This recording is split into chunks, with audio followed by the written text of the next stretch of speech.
миксертэй одоо тэгээд Орхон аймгийн цэцлэгийн санаачлагаар 2017 онд байгуулагдсан Эрдэнэт шинжлэх ухаан технологийн парк 2018 онд 50 тонн гагнуурын электрод үйлдвэрлэж 140 сая төгрөгийн цэвэр ашигтай ажилласан. Уг хөрөнгийг орон нутгийн үйлдвэрлэл эрхлэгч 19 иргэн 2 аж ахуйн нэгжид хүүгүй, барьцаагүй хөрөнгө оруулалт хэлбэрээр болголоо. Тодорхойлбол төслийн сонгон шалгаруулалтыг энэ сарын 3-нд зохион байгуулсан. Шалгаруулалтанд Эрдэнэт шинжлэх ухааны технологийн парктай хамтарсан үйлдвэр байгуулах 11 төсөл ирснээс 2 төсөлд нийтдээ 100 сая төгрөгийн хөрөнгө оруулалт хийхээр шийдвэрлэлээ. Ингэснээр төслийг санаачлагчид тус парктай хамтран үйлдвэр байгуулна. Байгуулсан үйлдвэрийн 49%-ийг Эрдэнэт шинжлэх ухааны технологийн парк, 51%-ийг төслийг санаачлагчид эзэмшнэ. Бид нар бол ямар ч үсэн нэг маш бага багаар эхэлж байгаа. Би бас шинжлэх ухааны технологийн паркийг анх удирдаад үүсгэн байгуулалт явж байгаа бол энэ бол том ажлын эхлэл. Энэ 140 сая төгрөг бас маш том, бие биендээ маш том хөрөнгө оруулалт хийсэн том ирээдүйн том одоо нэгдлийн хөрөнгө оруулагч, нэгдлийн инноватор хоёрын хоорондох маш том ажлын бас эхлэл. Тийм учраас ач холбогдол өндөртэй. Тэгээд хоёр үе шаттай бол явж байгаа. 12 сарын 11-нд Эрдэнэтийн одоо тэмдэглэлт өдрөөр энэ төслийг анх эхлүүлээд анхны одоо нэгдүгээр үе шатыг 19 оны эхний үйлрэлт хийж дуусгасан. За энэ дээр бол одоо ажлын хэсгүүд ажиллаад үнэлгээнүүд хийгдээд бүх зүйлүүд хийгдсэн байсан. За ингээ өнөөдөр бол одоо 2 дугаар үе шатыг одоо тодорхой хэмжээний 2 дугаар үе шатанд тэнцсэн нийт төслөгсөн хүмүүсийн 50 орчим хувийг хамруулж одоо шууд бичлэгтэйгээр ингээд одоо зохион байгуулад түүнээсээ одоо шууд одоо ажлын хэсгийн шийдвэрийг одоо их онооны системээр шууд гаргаад ингээд иргэдэд батламжийг олгоо явлаа. Тус паркаас хүнсний хэрэглээнд ашиглагдсан хаягдл ургамлын болон өөхөн тосыг химийн урвалд оруулан биодизель болон автомашины моторын хөргөлтийн шингэн үйлдвэрлэх төсөл санхүүжилт авлаа. Нийтдээ 137.5 сая төгрөгийн өртөгтэй энэ үйлдвэр Эрдэнэт шинжлэх ухааны технологийн паркаас 50 сая төгрөгийн хөрөнгө оруулалт хийхээр боллоо. Үндсэн санхүүжилтийг төсөл санаачлагчид гаргах юм а. Биодизелийн үйлдвэрлэл нь жилд 112 тонн биодизель, 14 тонн хөргөлтийн шингэн үйлдвэрлэх хүчин чадалтай юм а.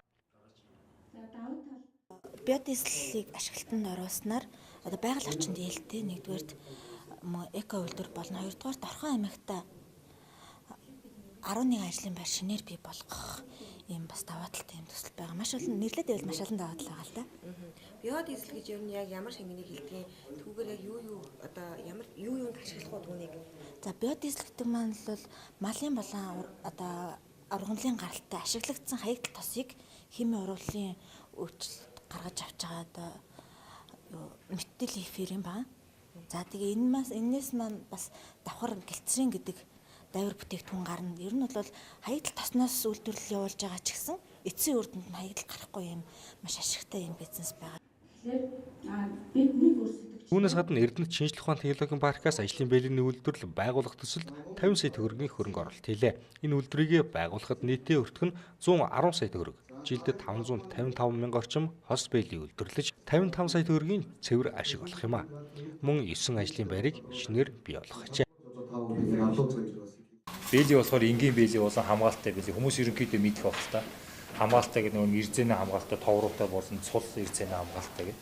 Энгийн зүгээр энгийн даван бэлий байгаа. Тэр нь болохоор ерөөсөө ямар ч ер нь бол бэлийг болохоор хөдөлмөр хамгаалтлаас бүх юм дээр бүх ажил шаарддаг учраас маш өргөн хэрэглээтэй хүн болгонд. Ер нь өрөх гэрт ч хэрэглэнэ. Машин тэрэг тоног төхөөрөмж ерөөсөө хүн болгонд ерөөсөө байнгын хэрэглээ байдаг үднэс бэлийнхаа төслийг оруулж ирсэн.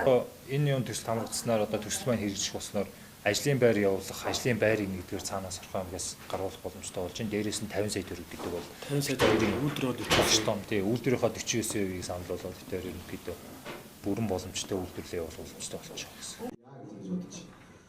Мөн өрхийн үйлдвэрлэл эрхлэгч 73 иргэн Эрдэнэт шинжлэх ухааны технологийн паркаас зээл хүсэж төслөө ирүүлснээс 19-т нь тус бүр 2 сая төгрөгийн зээл олгосон байна. Эдгээр иргэд 18 сарын дотор уг мөнгийг ямар нэгэн хүүгүй иргэнд төвлөрүүлэх ёстой юм а. Одоо нөгөө хунцар сувыг халыг айрыг цагаан эдээ ялангуяа нисгэлэн цагаан эдээ чинь нөгөө хоруу чанар ихтэйгээл одоо манай иргэж бас ойлголттой болчиход байгаа. Тийм болохоор нэг 2-3 жил судалж байгаа. Тэгээд энэ ерөөсөө л энэ чаддаг юм бол хийгээд.